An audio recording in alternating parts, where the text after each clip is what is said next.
Ada artikel menarik yang saya temukan tadi pagi di Watcher Guru, yaitu Genesis terancam bangkrut jika mereka tidak mendapatkan dana suntikan untuk operasional mereka.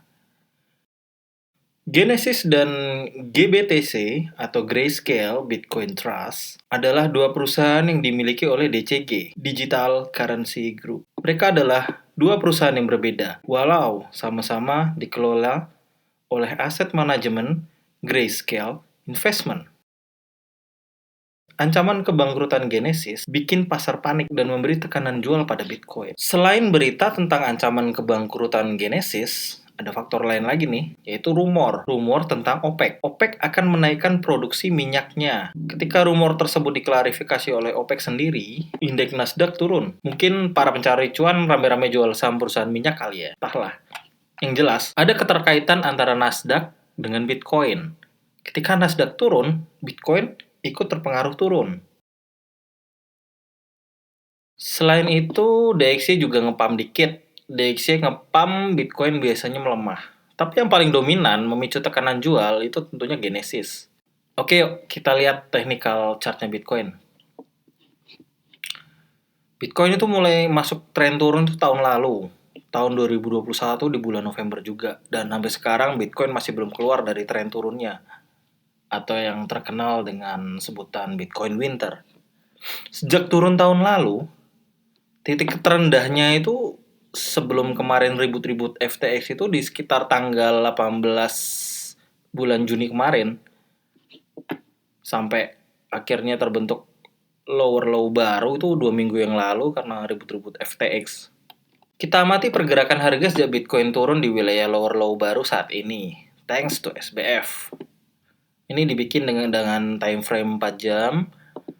Kalau kita perhatikan garis support dan resistennya, support saya tarik di sekitar 15.800-an dan resisten Bitcoin di sekitar 17.300-an. Bitcoin sempat naik dan menembus resistennya setelah pengumuman CPI Index sebesar 7,7% yang dihitung dari tahun lalu pada tanggal 10 November kemarin. Kenapa naik? Karena prediksi banyak aset manajemen lain itu lebih tinggi daripada 7,7%. Ada yang bilang 7,9%, 8,1%, tapi ternyata kenyataannya 7,71%. Membuat Bitcoin sedikit pump, tapi ternyata nggak jauh dari resistennya yang di 17.300 kembali turun dan malah turun sampai support.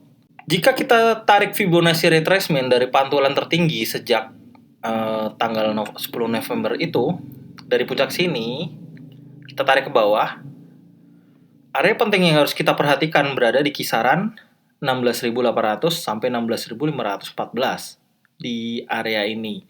Ada yang bilang ini adalah golden pocket, tapi saya sebut aja area penting gitulah ya.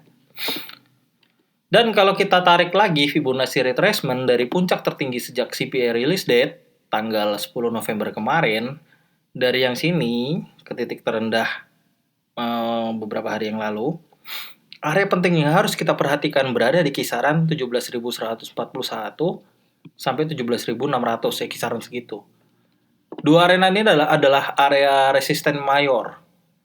Bitcoin akan mantul di area pertama, kalaupun dia tembus di area pertama, dia juga bisa mantul di area kedua. Bitcoin bisa nembus dua area ini, baru Bitcoin akan mungkin akan memicu rally bullish yang baru. Nah, kita masuk ke time frame 1 jam. Dan indikator yang saya pakai di sini adalah market Cyper B.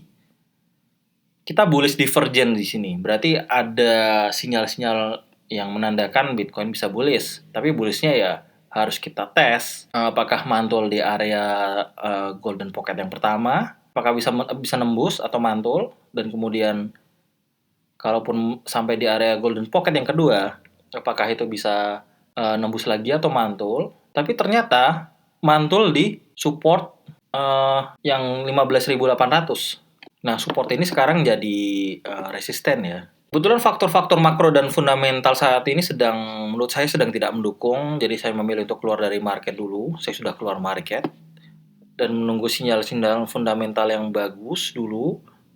Kalau nanti ada berita fundamental yang bagus, mungkin saya baru akan memutuskan masuk lagi. Untuk sementara, saran saya sih kita wait and see dulu lah. Sekian dari saya, terima kasih. Semoga membantu, semoga bermanfaat. Salam sukses.